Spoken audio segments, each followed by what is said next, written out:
மகநதி சீரியல்ல இப்ப அம்மு பாப்பாவுக்கு எல்லா உண்மையும் தெரிஞ்சதுனால பாத்தீங்கன்னா, அப்படியே பாத்தீங்கன்னா, யார்கிட்டயும் எதுவுமே பேசாம, அப்படியே சாப்பிடாம கொள்ளாம, அப்படியே உடம்பு சரியில்லாத மாதிரியே இருக்கிறாங்க.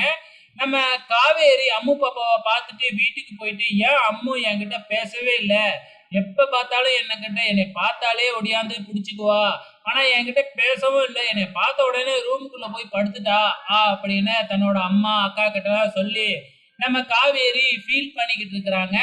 ஸோ இப்ப சாரதாவும், கங்காவும் உடம்பு சரியில்லாம இருக்கும். அதனால தான் அவ அப்படி இருந்திருக்கா.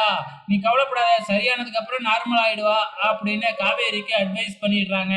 அதே நேரத்துல இங்க விஜய்க்கும் தாத்தாவுக்குமே ஒண்ணுமே புரியல. ஏன் அம்மு பாப்பா சடனா இப்படி மாறிட்டா அப்படின்னு சொல்லிட்டு. ஏன்னா அம்முவுக்கு எல்லா உண்மையும் தெரியும் அப்படிங்கிறது இன்னும் அவங்களுக்கும் தெரியாது இல்லையா? நம்ம பாட்டி தான் எல்லா உண்மையும் சொல்லிட்டாங்க இல்லையா? அதுக்கப்புறம் தான் பாத்தீங்கன்னா, நம்ம பாட்டி விஜயோட பாட்டி, "அம்முகிட்ட நான் எல்லா உண்மையுமே சொல்லிட்டேன்.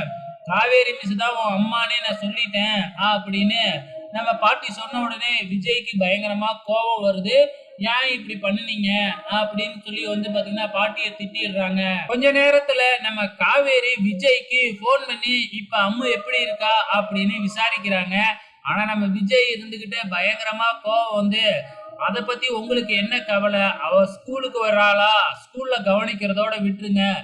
வீட்ல எதுக்கு? அவ எப்படி இருந்தா உங்களுக்கு என்ன? வீட்ல தான் நான் அப்பான்னு ஒருத்தன் இருக்கல. நீங்க எதுக்காக ஃபோன் பண்றீங்க? ஃபோன வைங்க அப்படின்னு சொல்லி சடனா மூஞ்சில அடிச்ச மாதிரி கட் பண்ணி விட்டுர்றாப்புல நம்ம விஜய். இதனால காவேரிக்கு கொஞ்சம் வருத்தமாயிடுது. அதுக்கப்புறம் விஜய் போய் அம்முவ சமாதானப்படுத்துறாப்புல. அதுக்கப்புறம் விஜயும் பாத்தீங்கன்னா, எல்லா உண்மையுமே அம்மு பாப்பா கிட்ட சொல்லிக்கிட்டு இருக்கிறாப்புல. இதோட இனி எபிசோடு முடிஞ்சிருச்சு. வெயிட் பண்ணி பார்க்கலாம் அப்கமிங்ல என்ன நடக்க போகுதுன்னு.